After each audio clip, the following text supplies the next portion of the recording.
Hello નમસ્કાર વિદ્યાર્થી મિત્રો, વેદ ડિજિટલ એજ્યુકેશનમાં આપ સર્વે વિદ્યાર્થી મિત્રોનું સહૃદય હાર્દિક સ્વાગત છે. આજે આપણે ધોરણ 6 વિષય ગુજરાતી પ્રથમ સત્રાંત પરીક્ષા 2024નું જે 80 ગુણનું પેપર છે. તો મિત્રો હવે તમારે 80 ગુણનું પેપર આવશે. ધોરણ 5 સુધી 40 ગુણનું પેપર હતું, હવે 80 ગુણનું. તો આ પેપરનું સંપૂર્ણ સરસ મજાનું સોલ્યુશન આપણે જોવાના છીએ, બરાબર. અને હા, આ સંપૂર્ણ ટાઈપિંગ સાથે છે એટલે તમને વાંચવામાં બી મજા આવશે, બરાબર. અને આ બધાની પીડીએફ તમારે જોતી હોય તો મળી જશે. ક્યાંથી મળશે હું આગળ જણાવીશ. તો પ્રશ્ન 1 નીચેના દરેક પ્રશ્નના ઉત્તર માટે આપેલા વિકલ્પોમાંથી તમારે સાચો વિકલ્પ શોધવાનો છે. તેનો ક્રમ અક્ષર બોક્સની સામે બોક્સમાં લખવાનો છે. તો હાથી વનમાં પાછો ફરે છે ત્યારે કોણ હર્ષના ગીત ગાય છે? તો કે કબૂતરી. ચોમાસામાં આકાશમાં શું જોવાથી બાળકોનો હર્ષ સમાશે નહીં? તો ઇન્દ્રધનુષ. ગાય વાછરડાને ખેંચે તેમ ગૌમુખી ગંગા કોને પોતાની તરફ ખેંચતી હતી? ઝવેરચંદ મેઘાણીને. માણસની ભાષા કોને આવડે છે? તો ટોમી કૂતરાને. હવે વિદ્યાર્થી મિત્રોની વાલીની એવી કમેન્ટ આવે છે કે અમારે બાળકોને તૈયારી કરાવી છે, તો પ્રથમ પરીક્ષા માટે ઉપયોગી જે તમે પેપર સેટ સોલ્યુશન સાથે તૈયાર કરો છો, તો પ્લીઝ સર આ સોલ્યુશન સાથેના પેપર સેટ ક્યાંથી મળશે? સર અમને ગુજરાતી ગણિતમાં હજી વિજ્ઞાનમાં બાળકને તકલીફ પડે છે, એનું અંગ્રેજી નબળું છે, તો આ બધા વિડીયો ક્યાંથી જોવડાવવા? તો મિત્રો ચિંતા ના કરો, વેદ ડિજિટલ એજ્યુકેશન હર હંમેશ તમારી સાથે છે. ધોરણ 6 પ્રથમ પરીક્ષાના આઈએમપી પ્રશ્નપત્રોનું સંપૂર્ણ સોલ્યુશનોની પીડીએફ ગણિત, વિજ્ઞાન, અંગ્રેજી, સામાજિક વિજ્ઞાન, ગુજરાતી, સંસ્કૃત, હિન્દી જેવા મુખ્ય વિષયોના 30 કરતાં પણ વધુ પ્રશ્નપત્રો કુલ તમને આપણી વેદ ડિજિટલ એજ્યુકેશન નામની એપ્લિકેશનમાં મળી જશે, બરાબર. અને હા, ગેમ ડાઉનલોડ કરો ત્યાં જઈને ડાઉનલોડ કરી શકશો. તો દરેક ધોરણના બધા જ વિષયના પાઠ્યપુસ્તકના પ્રકરણની સમજૂતીના વિડીયો તમારે જોવા છે, ગણિત, વિજ્ઞાન, અંગ્રેજી વગેરે એ બી મળશે. સ્વાધ્યાયની સમજૂતીના વિડીયો, પીડીએફ, પ્રથમ પરીક્ષાના પેપરો, એકમ કસોટી, સ્વાધ્યાય પોથી, પ્રોજેક્ટ બુક, આ બધું જ તમારે ગેમ ડાઉનલોડ કરો ત્યાં જઈને એપ્લિકેશન ડાઉનલોડ કરવાની છે. ઓપન કરશો એટલે આ પેજ ખુલેમાં તમારા પોતાના મોબાઈલ નંબર તમારે એડ કરવાના છે. સેન્ડ ઓટીપી કરશો એટલે 4 આંકડાનો ઓટીપી આવશે, જે તમે નાખશો તો પેડ કોર્સમાં જુદા જુદા પેડ પ્લાન, એક્ઝામ પેપરમાં તમને પેપરો મળી જશે. 3 થી 12માં 3 થી 12 ધોરણના તમને શું મળી જશે? વિડીયો. ટૂંકમાં અહીંથી તમને બધું જ મળશે, બરાબર. હવે વિષય પ્રમાણે પાઠવાજ વિડીયો જોઈ લો, અથવા શાળા મિત્ર હોય તો ધોરણમાં તમારા ધોરણ પ્રમાણે વિષયવાઇઝ પાઠવાજ વિડીયો જોઈ શકો છો. ટૂંકમાં તમને અહીંથી પણ બધું મળી જશે, ટાઈમ ટેબલ, આ તે બધું. એટલે તમારા મિત્રો, દોસ્તોને, ક્લાસના જે મિત્રો હોય એને ચોક્કસથી જાણ કરવી, એટલે એને પણ વિદ્યાર્થી મિત્રો સારામાં સારા માર્ક્સ પ્રાપ્ત થાય, બરાબર. ચાલો આપણે વ્યવસ્થિત જોવા જઈએ પાછું. નીચેના પ્રશ્નના ઉત્તર એક એક વાક્યમાં લખો. રથપાલ નામની વ્યક્તિ શું કરતી હતી?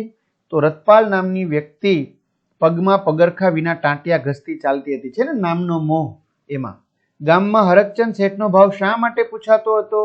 ગામ આખું અંગૂઠા છાપ હતું, માત્ર હરકચંદ શેઠ જ ભણેલા હોવાથી તેમનો ભાવ પૂછાતો હતો.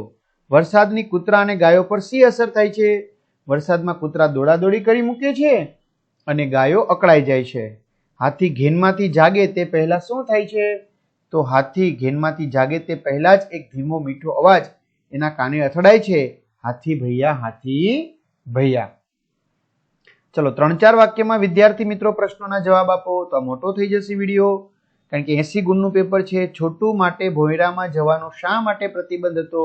વિડીયો પોઝ કરીને લખી શકશો, વાંચી શકશો. ઝવેરચંદ પોતાને પહાડનું બાળક કેમ માનતા હતા? ત્યાર પછી બંની બકરી માણસને સ્વાર્થનો સગો કેમ કહે છે? વરસાદ પછી ખેતરમાં જતા શું શું જોવા મળે છે? વિડીયો પોઝ કરીને લખી શકો છો. ખાલી જગ્યા પૂરો કૌંસમાંથી.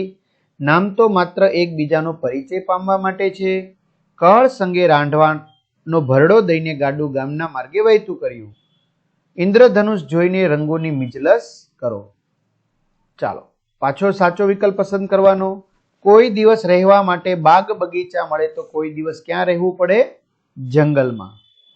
પૂર્વજો વિજય મળે તેવા આશીષ ક્યાંથી વરસાવી રહ્યા છે? ઉન્નત શિખરો પરથી. કવિએ ઈશ્વરના પહોળા ખભા કોને કહ્યા છે? પર્વતને. ચલો એક એક વાક્યમાં ઈશ્વર ક્યાં સ્વરૂપે સોગાત આપે છે? ઈશ્વર ફૂલોના રંગ અને તેમની સુગંધ સ્વરૂપે સોગાત આપે છે. ગુજરાતે કેવા યુદ્ધો જોયા છે?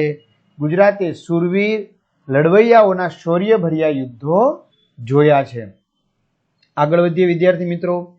આપણને કોઈ દિવસ શું પહેરવા મળે? તો કોઈ દિવસ સાદા કપડાં પહેરવા પડે. તો આપણને કોઈ દિવસ રેશમી કપડાં પહેરવા મળે તો કોઈ દિવસ સાદા કપડાં પહેરવા પડે. 3-4 વાક્યોમાં જવાબ આપો વિદ્યાર્થી મિત્રો. મેઘ ધનુષ્ય અને મોર પીંછમાં શી સમાનતા હોય છે? ગુજરાતને ગરવી કેમ કહી હશે? ચલો સાચો વિકલ્પ શોધીને લખો. મીરાબાઈ રામ રાખે તેમ રહીએ એમ કહે છે કારણ કે. તો એનો જવાબ છે આપણે એનો જવાબ છે રામ જ ભાગ્યનો નિર્ણય કરનાર હોવાથી તેમની ઈચ્છા મુજબ જ જીવન ચાલે છે ને ખરું આમાં? હા, આપણે ચિઠ્ઠીના ચાકર છીએ એટલે જે રીતે ચાકરે એટલે કે નોકરે શેઠની આજ્ઞા પાળવાની હોય તેમ આપણે ભગવાનની આજ્ઞામાં રહેવું હોય છે. કોઈ દીવન રહેવાને બાગ બગીચા એટલે ખૂબ જ વૈભવ ભોગવવા મળે. જોડકા જોડીએ. ઉત્તરમાં આવશે અંબામાત, દક્ષિણમાં આવશે કુંતેશ્વર મહાદેવ, પૂર્વમાં આવશે મહાકાળી માત અને પશ્ચિમમાં આવશે સોમનાથ. ચાલો, સાગર માટે રત્નાકર શબ્દ પ્રયોજાયો છે કારણ કે સાગરના પેટાળમાં અનેક કિંમતી રત્નો છે. સમાનાર્થી શબ્દો લખો. આભ એટલે આકાશ, નભ. ચિત્કાર એટલે બૂમ સાદ. જોખમ એટલે નુકસાન, ધોકો. ધ્યાન એટલે લક્ષ, એકાગ્રતા. સંતતિ એટલે સંતાન, બાળ, બચ્ચા. સોડ એટલે પાસું કે બાજુ. આગળ વિરોધાર્થી શબ્દો લખો. સુગંધ તો દુર્ગંધ, ઉત્તર તો દક્ષિણ, ભીનો તો સૂકો, વાજબી તો ગેરવાજબી, સગવડ તો અગવડ, ખાનગી તો જાહેર. ફરી પાછું વિદ્યાર્થી મિત્રો જોડણી સુધારો. મોરપીંછ, માહિતી, સિદ્ધરાજ, પરિસ્થિતિ, નિરીક્ષક, ઓગસ્ટ. ચલો શબ્દ સૌ માટે એક શબ્દ લખો. પાણી સુકાઈ ગયું હોય તેવો મોટો વહેરો તો હોંકળો. જટ ઉકેલી ન શકાયો પ્રશ્ન તો એને કહેવાય કોયડો. મરણ પછી 12મા દિવસે થતી વિધિ 12મું કે કારજ. વર્ણ સામ્ય ધરાવતા શબ્દોના અર્થ લખો. સર્કસ, સરઘસ. સર્કસ જનાવર, કસરત વગેરેના ખેલનો તમાશો. સરઘસ વરઘોડાની પેઠે પ્રસંગે સમૂહમાં નીકળતો સમુદાય. તમારે વાક્ય લખી શકો. ઉંદર ચોપગું પૂંછડી વાળું પ્રાણી અને ઉદર એટલે પેટ. ચલો વિશેષણો શોધો. સ્વામી તે અગાધ જળ ક્યાં ગયું? અગાધ. મીરાને જગ ખારો લાગે છે તો ખારો. ચલો યોગ્ય વિરામ ચિહ્નો મૂકી ફકરો ફરીથી લખો. તો વિરામ ચિહ્ન મૂકી ફકરો ફરીથી લખેલો છે. કહેવતનો અર્થ કાળા અક્ષરે કુહાડે મારવા, નિરક્ષર હોવું, અજ્ઞાની હોવું. નીચેના શબ્દોને શબ્દકોશના ક્રમમાં ગોઠવો. મન, માત્ર, મૂંઝવણ, મોહ.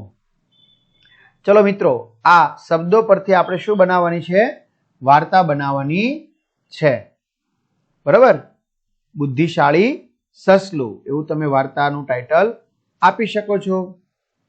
બુદ્ધિશાળી સસલું. બરાબર, એવું વાર્તાનું શીર્ષક આપી શકો છો. તો આ રીતે વાર્તા સરસ મજાની આપણે બનાવેલી છે. અને એનો ક્ષાર એટલે કે બોધ ક્યારેય પોતાના વખાણ સાંભળીને પોસાય ન જવું. ચલો વિચાર વિસ્તાર. આચરણ એ જ ઉપદેશ જેને વિગતથી સમજાવો.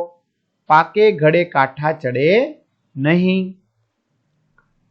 ચે ઠરે દુખડા કરે ઠરી જાય ખટરાગ પણ ઈર્ખાની આગ ઠારે તેમ બમણી ભળે. બરાબર, તો એ બી લખી શકશો. ચલો રૂઢિપ્રયોગ. ફૂટી બદામ પણ ન હોવી, કશું પણ ન હોવું. વાક્ય તમારી રીતે લખી શકો.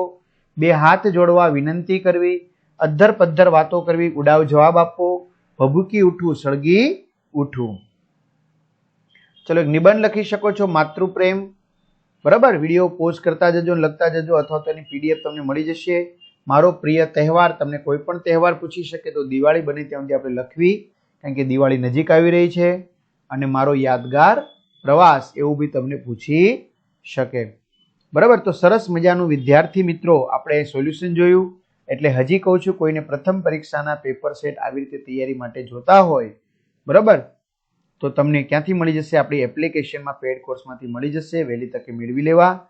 ખાસ વિદ્યાર્થી મિત્રો, વિડીયો ગમ્યો હોય તો લાઇક કરો, સરસ મજાની કમેન્ટ કરો, સબસ્ક્રાઇબ કરો, તમારા મિત્રો દોસ્તોને શેર કરો અને તમારે 80માંથી 80 ગુણ પ્રાપ્ત થાય એવી શુભકામનાઓ. Best of luck.